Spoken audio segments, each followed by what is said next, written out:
Agora a gente dá sequência aqui ao nosso Fast News, porque a gente tem já uma entrevista especial para esse início de programa. A gente conversa com o senador Ciro Nogueira, que é presidente do Partido Progressistas, sobre a formalização da federação partidária entre o União Brasil e o PP e também sobre outros assuntos do debate público nacional. Presidente, bem-vindo. Boa tarde. Boa tarde, é um prazer estar com vocês. Presidente, pegando o gancho aqui dessa última matéria que nos trouxe o Igor Damasceno, direto de Brasília, o senhor esteve pessoalmente com o ex-presidente Jair Bolsonaro recentemente e eu queria, para iniciar e linkando com essa última informação, saber do senhor o que teve de conversa importante ali, porque o ex-presidente, apesar de preso domiciliarmente, ainda é um grande líder, aí tem um capital político muito importante, em especial projetando eleições 2026. Vamos levar o nosso apoio, nossa solidariedade àquele que é, para mim, o maior líder popular do nosso país e dizer que, para ele, que nós iríamos lutar para, de todas as formas, corrigir essa injustiça que ele está sofrendo, lutar no Congresso Nacional para que a gente aprove uma anistia para virar a página da história, tentar trazer os seus direitos políticos de volta e colocar nas mãos de quem tem que julgar efetivamente os políticos, que é a população, numa eleição do próximo ano, que para mim seria como uma final de Copa do Mundo, Bolsonaro e Lula.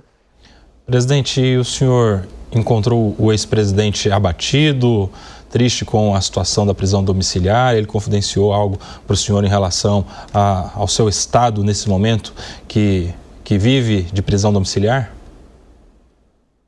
Está triste, né? Porque é um homem que tem hoje é o único político do país que é capaz de reunir multidões, a pessoa que interage hoje com a população, tem uma atuação muito forte na internet, e você tirar todos esses seus direitos, tirar o acesso dele a se comunicar com a população, um homem que ainda não foi julgado, né? Não foi condenado, isso não tem a menor justificativa. E ressaltando que ele está sendo acusado não de matar ou de roubar, né? Então isso nos deixa bastante triste, deixa ele triste também, né? Aquela injustificável tornozeleira, porque Bolsonaro não precisa de tornozeleira, Bolsonaro, se colocar os pés na rua ele já é uma tornozeleira ambulante, né? Porque é uma pessoa que onde vai, com certeza chama muita atenção. Então eu espero que a gente, o mais rapidamente possível, vote essa anistia para que ele possa ter seus direitos políticos e voltar ao convívio da população brasileira que o ama e que ele tanto admira.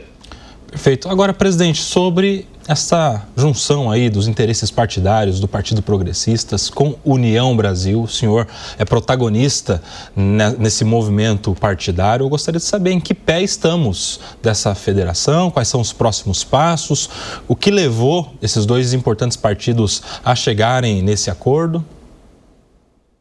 Não é fácil fazer a união de dois grandes partidos, como a União Brasil e os progressistas, mas isso é fruto de muito trabalho, muito entendimento e colocar um projeto maior a serviço do nosso país. Eu considero essa federação como se fosse um terremoto político no quadro político do nosso país. São duas grandes placas tectônicas que estão se unindo ao campo conservador, o campo de centro-direita do nosso país.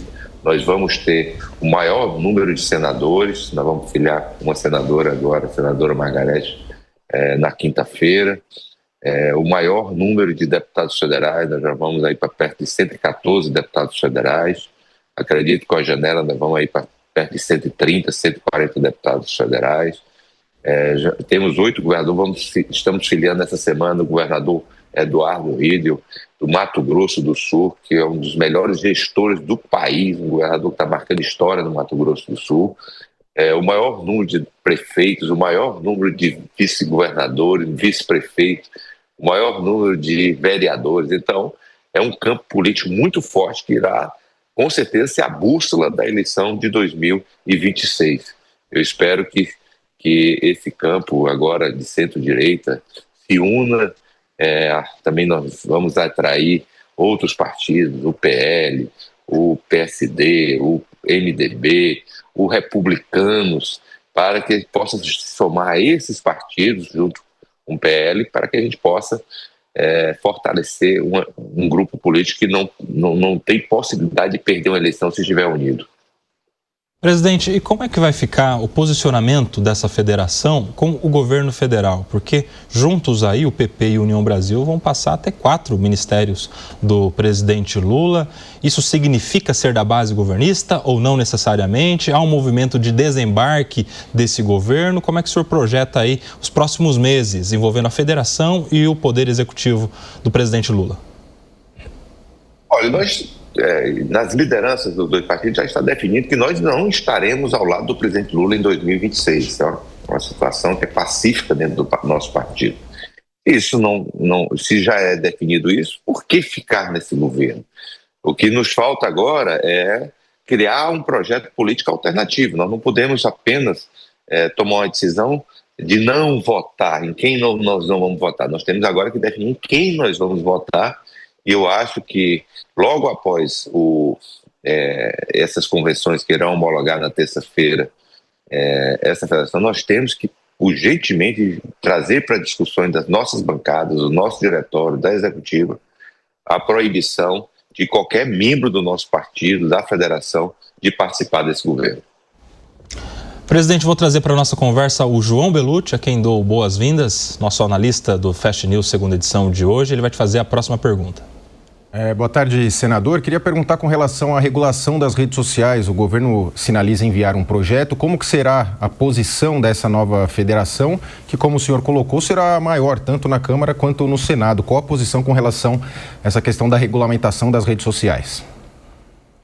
Olha, isso aí nós não vamos cair nessa armadilha do governo de regular a rede social por conta dessa situação específica das crianças. Se quiser regular essa questão das crianças, conta com o nosso apoio. Agora, utilizar isso para criar uma censura às redes sociais, para que a população que hoje não se sente representada por parte da grande mídia, que passa o pano do governo, que apoia, como apoiou na eleição passada, esse presidente, e vai deixar a população sem ter acesso à informação, sem ter acesso às causas que trazem a verdade, não contem e não irá passar em hipótese nenhuma no Congresso Nacional. Nós não iremos cair nessa armadilha do governo que estão usando esse tema das crianças para levar, no fundo, censura às redes sociais no nosso país.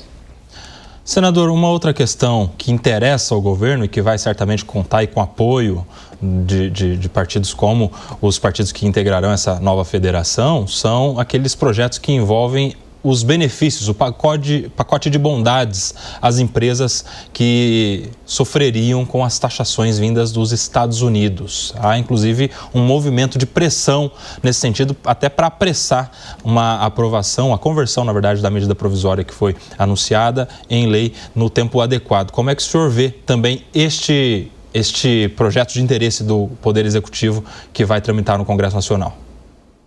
A verdadeira atitude que esse governo deveria tomar é parar de atacar o presidente dos Estados Unidos, parar de atacar o nosso parceiro mais importante da nossa história, que representa mais de 30% dos investimentos no nosso país. Isso que deveria ser, mas o presidente se utiliza dessa discussão com os Estados Unidos para tentar crescer politicamente, mas de forma irresponsável. Não pensa nos empregos que nós vamos perder.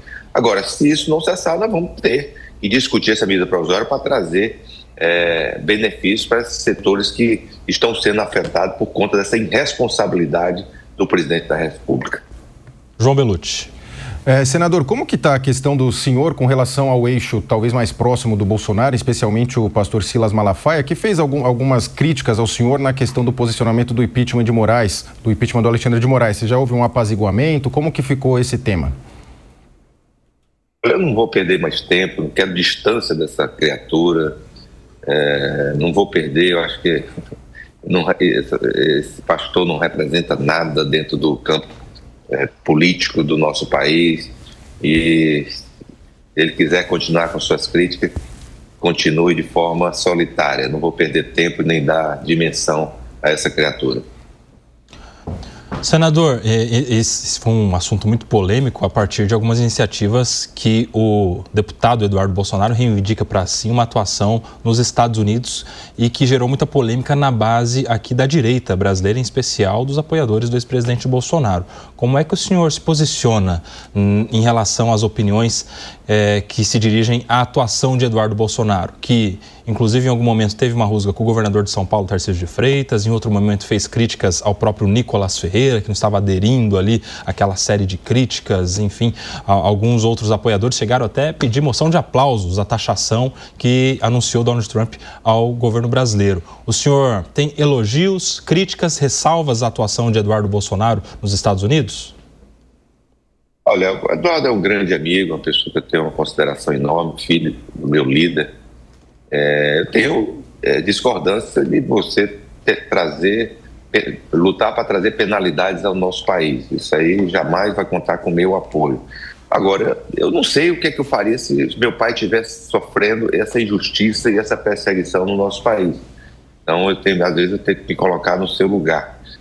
O que nos cabe é lutar para que essas sanções não aconteçam, porque isso afeta a nossa economia, grande parte dos empregos. Eu estou aqui no estado do Piauí, a indústria do mel aqui vai colapsar. Eu tive ontem com os produtores lá em São Raimundo Nonato, 96% da produção é para os Estados Unidos. Você imagina o que pode afetar os produtores de determinados produtos que só vendem para os Estados Unidos.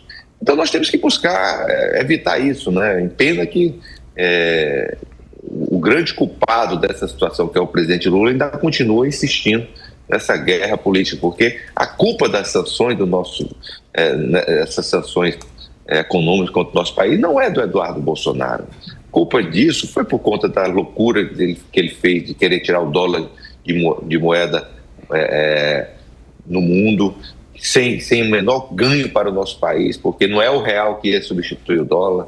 Então o Brasil não iria ganhar nada nessa discussão. Essa questão do BRICS, ele irresponsavelmente afrontou os Estados Unidos, enquanto os outros países estavam negociando, como China, Índia, Rússia, negociando com os Estados Unidos e deixaram o presidente Lula isolado. Então isso é muito fruto dessa política externa, dessa figura das cavernas, que é o Celso Amorim, que comanda, e ter um fantoche dele lá no Itamaraty. Então eu espero que isso acabe, né? Que esse governo caia na real, tenha responsabilidade e com os interesses do nosso país, que são todas as vezes deixados à parte e abaixo dos interesses de um partido e da sua ideologia.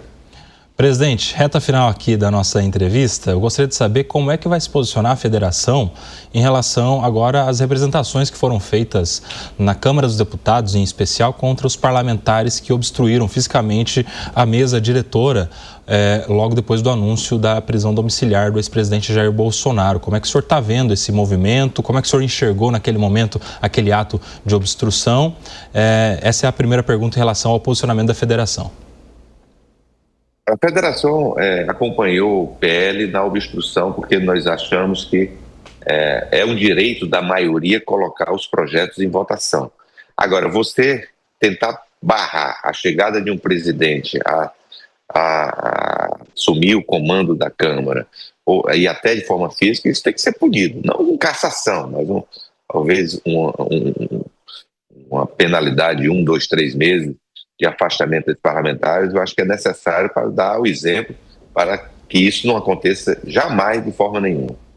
E uma segunda pergunta em relação ao posicionamento da federação, na verdade até mesmo do senhor, como é que essa federação vai trabalhar uma pré-candidatura já anunciada de um dos membros do União Brasil, que é do governador Ronaldo Caiado. O senhor abraça essa pré-candidatura a partir da formalização da federação?